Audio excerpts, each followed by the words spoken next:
Hello, ladies and gentlemen. Hope you have a great and wonderful day.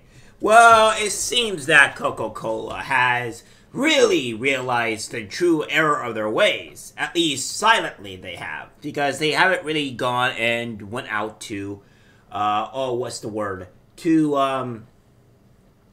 step away from BLM publicly. They decided to do it in secret. What I mean by this is that Coca-Cola quietly deletes mentions of BLM from company website. Coca-Cola has been a financial sponsor of Black Lives Matter for years. However, references to its support of the organization appear to have vanished from its website in light of recent posts shared by the public siding with Hamas. BLM Chicago and an organizer from Los Angeles are among those associated with the purported civil rights group to have publicly voiced support for the Iranian-backed Palestinian terrorist group following its latest wave of violence. Here from Ted Cruz. Caught red-handed, Coca-Cola deletes its support for BLM. One screenshot is of Coca-Cola's website before BLM supported Hamas parachuting into a concert to kill Israeli civilians.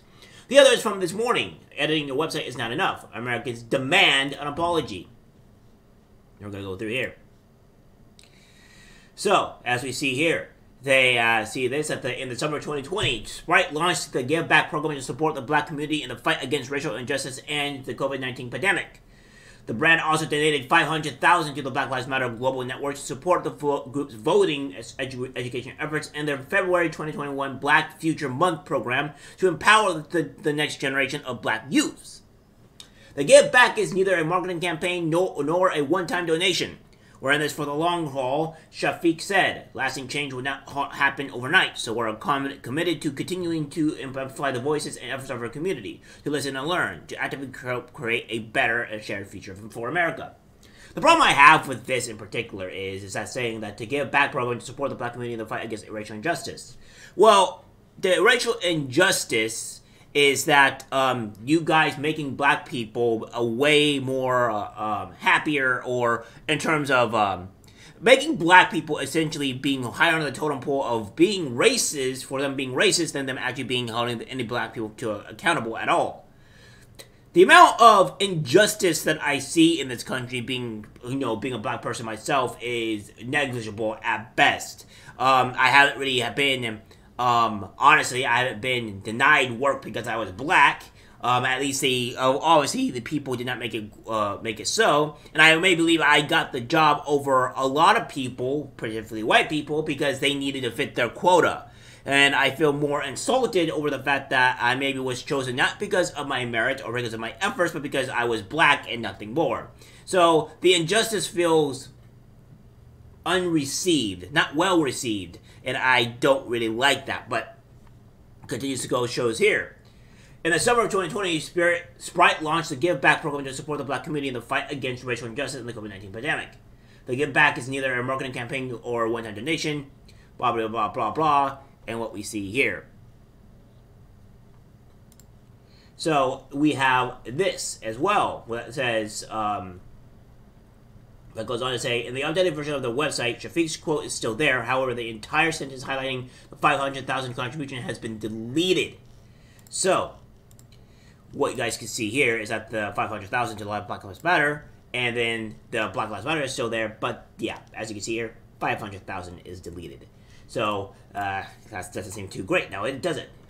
Editing your website is not enough. The posts in question were shared in the days following Hamas' brutal massacre of civilians in Israel. BLM Chicago featured on the image of a paraglider with a Palestinian flag attached to his parachute. That is all that it is, was the caption. Before long, users utilized X Community Notes feature to point out important context. The Palestinian terrorist group Hamas used armed gunmen on Palestinian paragliders to enter a rave in Israel to kill over 260 innocent people partying. Honestly, I think that may have been at the rave, but I may believe at least 1,300 plus Israelis were killed during the attack. So, it's a lot worse than people imagine. It was later deleted, though the group did remain steadfast in its support for the Palestinians over Israel. For every corporate donor who sent millions to BLM, including Amazon, Apple, BlackRock, and Bank of America, do you regret supporting such an overtly anti-Semitic organization? Cruz asked on his podcast Wednesday, according to Fox News. The organizer from Los Angeles, Dale Millian Abdullah, said in her post that we must stand unwaveringly on the side of the oppressed, adding, when a people have been subject to decades of apartheid and unimaginable violence, their resistance must not be condemned, but understood as a desperate act of self-defense. So yeah, Coca Cola, you've been caught, and you have been shown to be support of the Hamas until fairly recently. The problem I have with this is that companies are showing that they are they don't want to be associated with terrorists, and a lot of companies are seeing on the hand of not taking the right side. What we're seeing also is that the left are losing its power. They're imploding. They're eating themselves. They are liking them to be the horrible contributor of violence. And there are people with more rational minds not wanting to side with the Palestinian people or Hamas. And rightfully so, because when you have a group of people murder innocent civilians, you doesn't tend to look good. Well, I will now forever not want to support Coca Cola and their endeavors, because until they actually publicly denounce everything that they have done to BLM, I will not be supporting them. Because obviously, if you're going to be supporting BLM and you're only removing the 500 contributions, well, guess what? I don't think that you are ready enough to have my service. Alright guys, that's it for the video. Like, share, and as always, take care, my friends. I'm disgusted by what I see in public. Even people closest to us can't be trusted. This is algorithmic disease, the social media.